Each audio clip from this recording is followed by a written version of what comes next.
Hello, and welcome to the Happy Brain Organization Strategies Research Edition. When we have to do a big writing project, sometimes our brain feels like this. And when our brain feels like this, I suggest starting with a mind map. A mind map is basically a visual organizer with your main concept, your subject, your research question in the center. And then from there, you write out all the different thoughts that you have about it. And the benefit of this strategy is that it takes all the mess that's in your head and gets it out onto paper so that you can begin to make sense of it. It's no longer in your brain bouncing around, causing you anxiety. It's out in front of you so you can take care of it. So this is one example about the topic of creating gender neutral bathrooms in high schools. Here's another example of standardized tests. You'll see in this example, there's sort of a little bit of color coding where the student uses different colored markers to help highlight some of the connections. This is totally optional, but it is one way to help you see potential paths you might take. And here's one about organ donation that mostly does all one color. I'd like to point out that all of this is not going into the paper. This is just this is like a brain dump.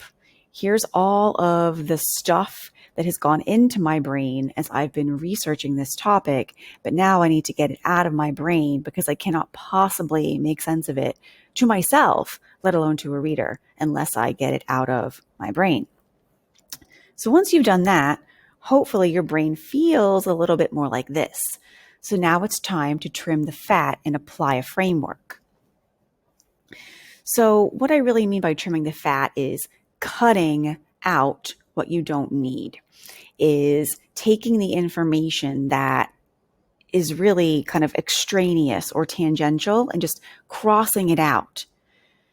You read it and it helped you learn about the topic, but that does not mean you include it in your writing piece. Your writing piece is all about your audience. So the following tips are meant to help you think about how you can select a particular audience and use that selection to guide your other decisions in a project like this. One thing that you definitely want to do is try to hook them with a pathos-evoking narrative. Not every topic is necessarily going to have a narrative that works, but it's really important that you do something that engages your readers from the beginning. Historical context is usually not going to get that job done. Tell a story. Stories are really powerful in connecting readers to the content. It helps them visualize. It opens up different neural pathways. And it kind of primes them to receive the rest of the argument in a way that really no other form of writing can. So really work on finding strong narrative potential.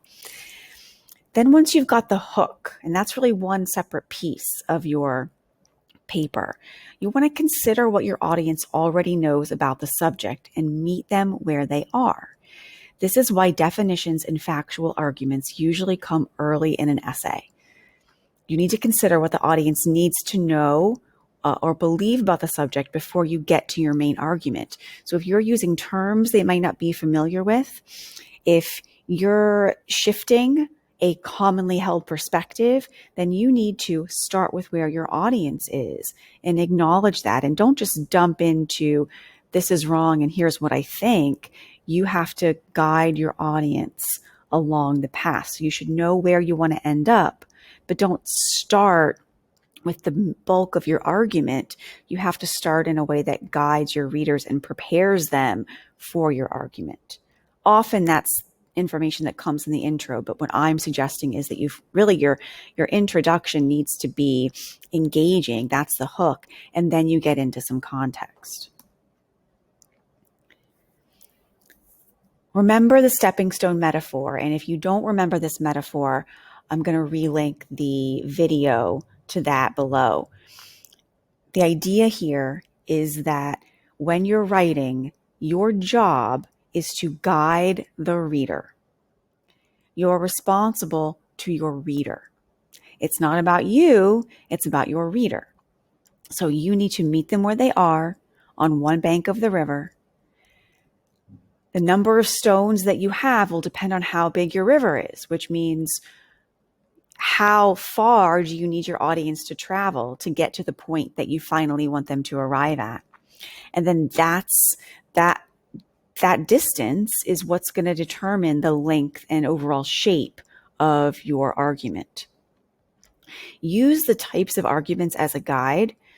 They typically progress logically from one to the next. So usually facts and definitions come very early in an argument if you're going to use them. Causes and effects would probably be explored somewhere in the middle. Evaluations come a little later, and proposals are usually the end, because we're moving, really this is a trajectory of tense in some ways. Here is what we know now. The proposal is future directed. It's where we want to go in the future.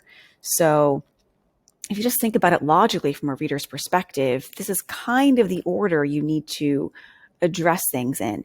This is not to say that every paper will have all of these. That is not necessarily true. It depends on what your endpoint is and the needs of your audience to get to that endpoint. So maybe you don't need to define anything for them. Maybe there aren't any facts under question. Maybe causes and effects aren't really relevant here. But you have to think about that. You have to think about all the different possibilities and what your audience is going to need to arrive at that final step, the other side of the river. Let your reader be your guide in terms of the decisions that you make as a writer. Break complex ideas into smaller pieces. It's not just that it's not good to have long paragraphs. Sometimes it's okay. It depends on what the content of that paragraph is and how difficult it will be for a reader to digest it. So if it's a really complex idea, for example, I was working with a student earlier who's writing about sexual assault, and an important part of her paper is about patriarchy and misogyny. So she needs to define those terms, and she needs to explain how those things have led to the situation we have today with the Me Too movement, as one example. But she can't just do that all in one short paragraph. She needs to define first and help us understand, okay, here's what this word means. Here's how it plays out. Here's how we see it in our daily life. Let's go back and look at how this has evolved. Not too much, but you want to break them down. Patriarchy and misogyny are not the same thing. So you need to separate those terms out and discuss them differently. You always want to transition by idea so that the reader follows the argument smoothly. They should never have to guess where an idea came from. Often as writers, we know what the link between ideas is, but our job is to articulate that, to use subordinating conjunctions and conjunctive adverbs and just transitional phrases, and really being clear about here's where I'm taking you now without saying here's where I'm taking you now. When you're in doubt about what to include or where to put it, imagine the reader's reaction to each choice that you're making. What would best serve my reader? And if you're having trouble doing that, then get an actual reader. Find a friend, someone else who's familiar with the expectations for the assignment, ideally someone in your class, maybe someone in a peer reading group or a squad who can give you that reader feedback and say, this part confuses me. I don't know where this came from. They don't have to be an expert in writing or your topic to just respond as a reader to your writing.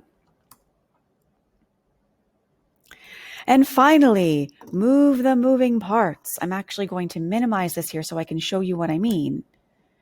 All writing pieces are going to have a lot of moving parts. You might not know at first exactly what you want to do with them, so move them around. Write a subtopic in a box, patriarchy. Write another subtopic, misogyny. Then start making smaller boxes. If you have an example of patriarchy, maybe you want to put that inside the bigger box about patriarchy as an example. Maybe you decide, oh, actually, don't want to put that example there. I want to put that example somewhere else. So you actually take the pieces and move them around. You can do this in a slideshow. I'll be linking one for you. You could do it on actual index cards or pieces of paper where you write this stuff down and actually physically move the pieces around. It depends on how you best learn, which method would work better for you. But get into it. Don't just sit there and like get stuck in your own head thinking about, oh, there's so much information. I don't know what to do with it. Get it out of your head and onto paper and move the moving parts around.